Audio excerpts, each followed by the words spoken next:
اگر تم واقعی سنجیدہ ہو تو اپنی ڈیمانڈ بتاؤ. کامران ہمارے لیے بہت قیمتی ہے. تمہیں کتنی رقم کی ضرورت ہے؟ ہیلو، کیا تم میری آواز سن رہے ہو؟ ہم دونوں میں سے کسی نے بھی اس کی کال کا جواب نہیں دیا. 2 منٹ بعد ٹرانسمیٹر سے پھر دورانی کی آواز آئی. سنو بدماش، اگر کامران کو خراش بھی آئی یا تم نے اسے کسی اور کے حوالے کیا تو میں تمہیں اور تمہارے ساتھیوں کو ایسی عبرتناک موت ماروں گا کہ پھر عرصے تک کوئی کسی کو تاوان کے لیے اغوا نہیں کرے گا. مجھے جلدی معلوم ہو جائے گا کہ تم نے کامران کا سودا کن لوگوں سے کیا ہے. میں انہی کے ذریعے تم تک پہنچوں گا. اگر کچھ دن مزید زندہ رہنا چاہتے ہو تو کامران کو ٹرانسمیٹر سمیت چھوڑ دو. اپنی ڈیمانڈ بتاؤ، تمہیں کیا چاہیے؟ ہم دونوں خاموشی سے سنتے رہے. پھر گلوریا نے ٹرانسمیٹر آف کر دیا. تقریباً 40 منٹ بعد بھی کچھ نہ ہوا. میں نے گلوریا سے کہا کہ اب تیمور اور نذیر کو بلا لو اور واپس چلو، مگر اس نے مزید کچھ دیر انتظار کرنے کو ترجیح دی. 1.25 گھنٹہ وہاں ضائع کرنے کے بعد ہم لوگ وہاں سے بخیریت واپس ہو گئے. تیمور بہت طنزی انداز میں گلوریا کو دیکھ رہا تھا، مگر وہ ہر طرف سے بے پرواہ قہقہے لگا رہی تھی. بابا سائیں کے بنگلے پر پہنچ کر میں نے گلوریا سے کہا، اب مجھے دورانی کو کوئی کہانی سنانا پڑے گی. وہ بہت زیادہ پریشان ہوگا اور اس کے آدمی سارے شہر میں مجھے تلاش کر رہے ہوں گے. نہ جانے کتنے افراد کو ان لوگوں نے محض شبے میں اٹھا لیا ہوگا. ہاں، اب اس کی کال کا جواب دے دو. میں ٹرانسمیٹر چند منٹ ہاتھ میں لیے اسے گھورتا رہا اور سوچتا رہا کہ دورانی کو کیا کہانی سناؤں جس سے وہ مطمئن ہو جائے. پھر میں نے ٹرانسمیٹر کا بٹن آن کیا اور دورانی کو کال کرنے لگا. Hello, G1 calling. G1 calling for DK. فوراً ہی دوسری طرف سے آواز آئی. DK receiving. تم کہاں ہو کامران؟ اوور. سب بتا دوں گا، میں نے تھکے تھکے انداز میں کہا. ابھی تو میں ان لوگوں کے جنگل سے نکل آیا ہوں. یہ خاصی تفصیلی بات ہے جو اس وقت نہیں ہو سکتی. ویسے میں بالکل خیریت سے ہوں. میرے ساتھیوں نے سلسلے میں بہت کام کیا ہے. اگر گلوریا نہ ہوتی تو میں کبھی ان کے جنگل سے نہیں نکل سکتا تھا. ملاقات ہونے پر میں تمہیں تفصیل بتاؤں گا. فی الحال تو میں آرام کر رہا ہوں. میں نے اسی لیے اپنے 2 آدمی تمہاری حفاظت کے لیے بھیجے تھے. دورانی نے شکوہ کیا.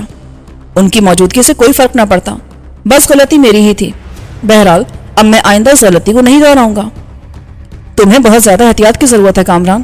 برا نہ مانو تمہیں اپنے آدمی. ارے نہیں، اب ایسی بھی کوئی بات نہیں. میں تم سے بعد میں رابطہ کروں گا تو ملاقات کا وقت اور مقام طے کر لوں گا. اگر گلوریا اور تیمور میرے ساتھ ہوں تو تمہیں کوئی اعتراض تو نہیں ہوگا؟ یہ تو بہت خوشی کی بات ہوگی. مجھے گلوریا سے ملنے کا بہت اشتیاق ہے.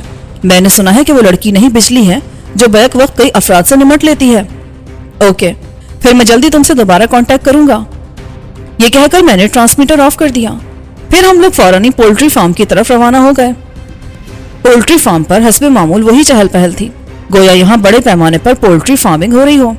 میں نے سب سے پہلے پیٹر کی خبر لینا مناسب سمجھا. میں اور گلوریا پیٹر کے کمرے میں داخل ہوئے تو گلوریا کو دیکھ کر اس کے چہرے پر حیرت آ گئی. تم؟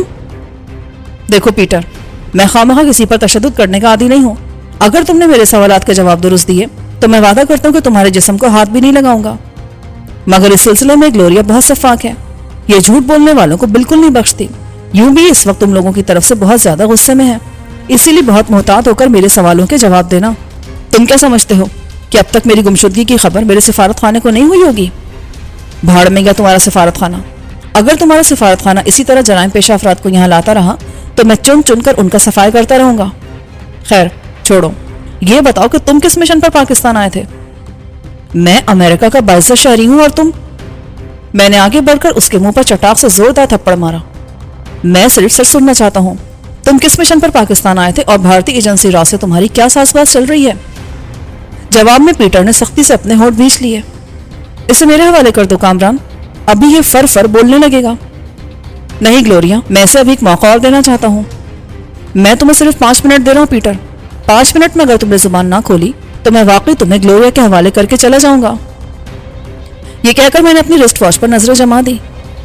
4 منٹ ہی گزرے تھے کہ پیٹر بول اٹھا. اگر میں تمہیں سب کچھ بتا دوں تو میری زندگی کی کیا ضمانت ہے؟ اگر تم نے سب کچھ سچ سچ بتا دیا تو میں تمہارے لیے اتنا کر سکتا ہوں کہ تمہیں زندہ چھوڑ دوں اور پاکستان سے ڈیپورٹ کرا دوں.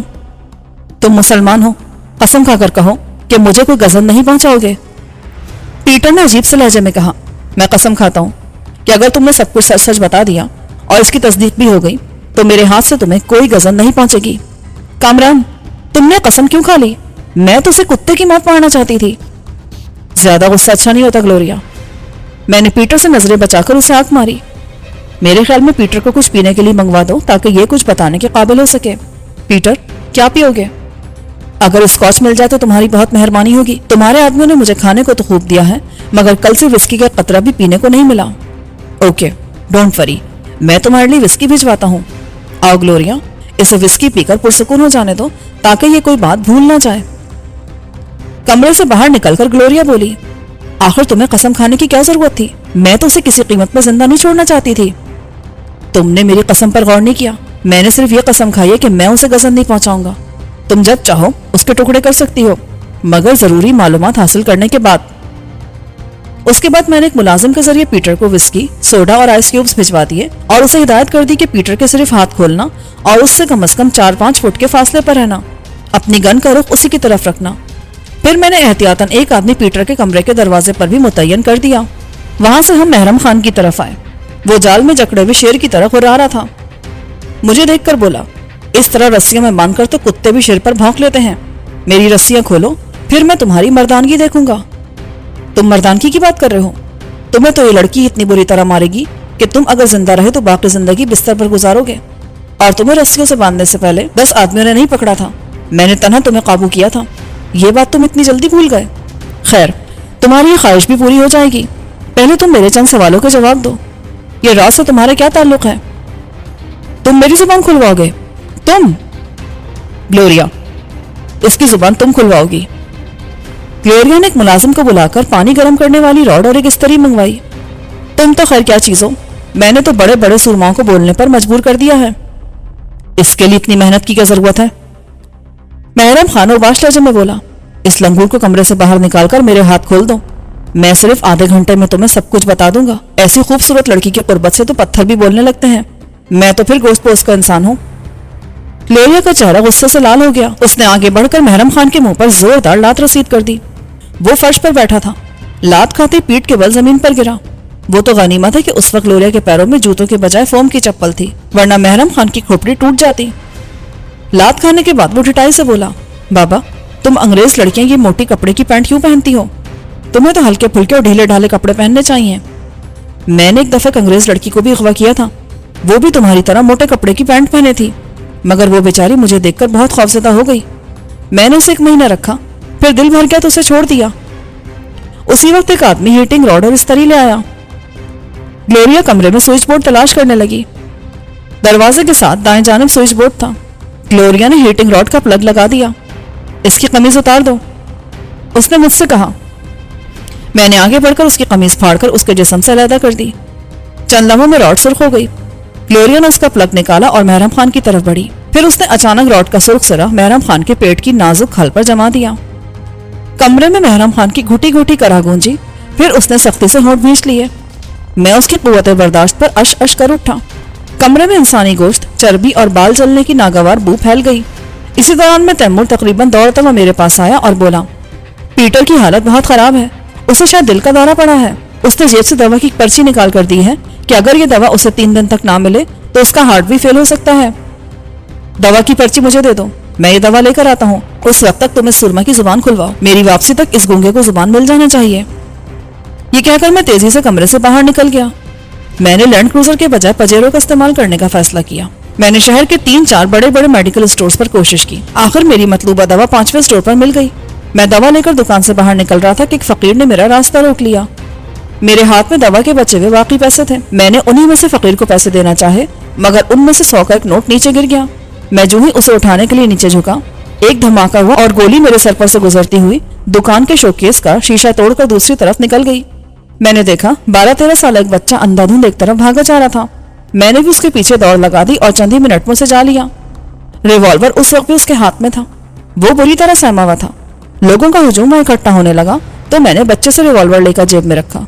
پھر میں نے پولیس والوں کی طرح کرخت لہجے میں کہا, آپ میں سے جس نے بھی واقعہ اپنی آنکھوں سے دیکھا ہے میرے ساتھ تھانے چل کر اپنا بیان لکھوائیے. یہ سنتے ہی مجمع کائی کی طرح چھٹ گیا. میں حیران تھا کہ آخر اس بچے کو مجھ سے کیا دشمنی ہو سکتی ہے. میں نے اسے پجاروں میں بٹھایا اور فوری طور پر بابا سائی کے بنگلے کا رخ کیا تاکہ اگر کوئی تعاقب بھی کرے تو ہمارے ٹھکانے پر نہ پہنچے. ہاں تو بیٹا تم بتاؤ, تم نے مجھ پر فائر کیوں کیا؟ میں نے نرمی سے کہا, کیونکہ بچہ بہت زیادہ سہما ہوا تھا. وہ اپنی وضاقت اور لباس سے کسی اچھے گھرانے کا فرد معلوم ہو رہا تھا. گلوریا, تیمور اور شازیہ بھی وہاں موجود تھے. دوا کھانے سے پیٹر کی حالت بہتر تھی، جبکہ محرم خان نے اب تک زبان نہیں کھولی تھی۔